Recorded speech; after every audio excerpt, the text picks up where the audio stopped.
Hi, my name is Phil. I like talking about politics. In this video, I'd like to discuss how Boris Johnson's government inaction to prepare for this pandemic was especially poor, given that the government had years to prepare. But first, if you'd like to be notified of daily news in politics, please subscribe to the channel and click the bell notification icon.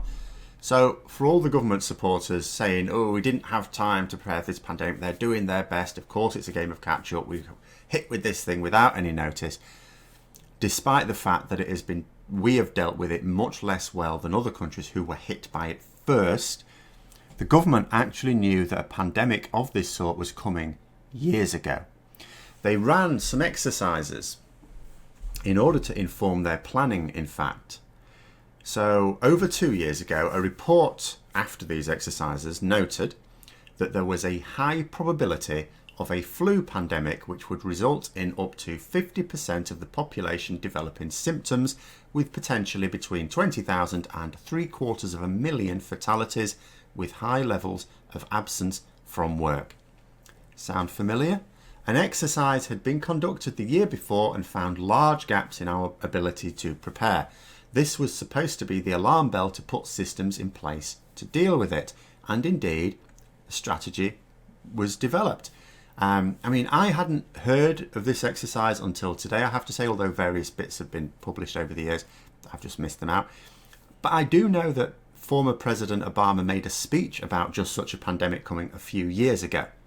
So world leaders certainly knew that this was coming years ago without me knowing about the details of any exercises conducted by the UK government. And I'd like to emphasise again, this isn't spitballing about a remote possibility that we should probably do something about at some point.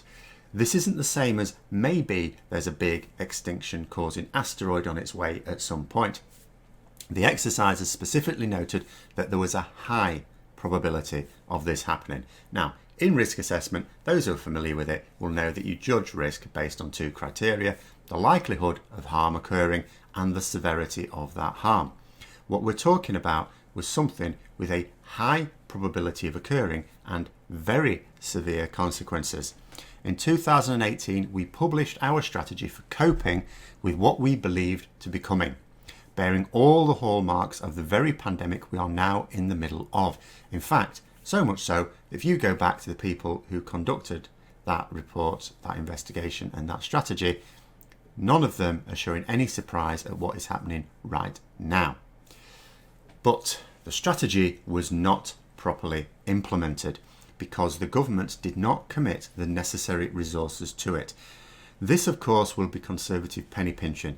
And after this is over, I'd be really curious. I know the current government are never going to get anyone to calculate this, but I would be really curious at some point in the future to know just how much money the Conservative government refused to give it.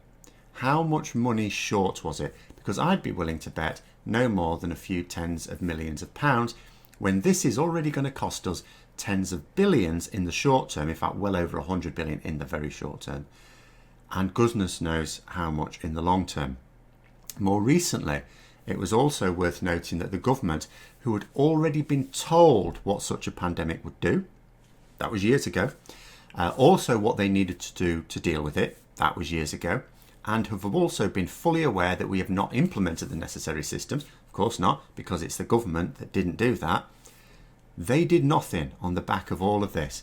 And don't imagine that because you think to yourself, oh, there's all these senior members of the government were not senior members of the government at the time, so they get a bit of a pass. They didn't know. It was other people in charge at the time. No.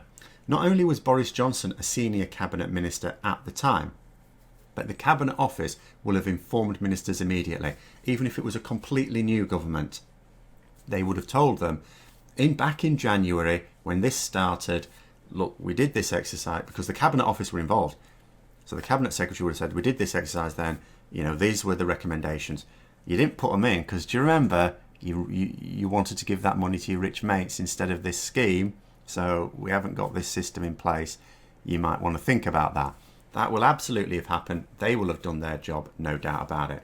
The bottom line is that this government has only ever implemented any measures at all when they have been given grief by people whose opinion they care about, mostly the Daily Mail and Telegraph newspapers. The lockdown only came in after Johnson faced a backlash for the rising death toll. More testing, which still falls far short of adequate, only came in because of pressure in the right-wing media.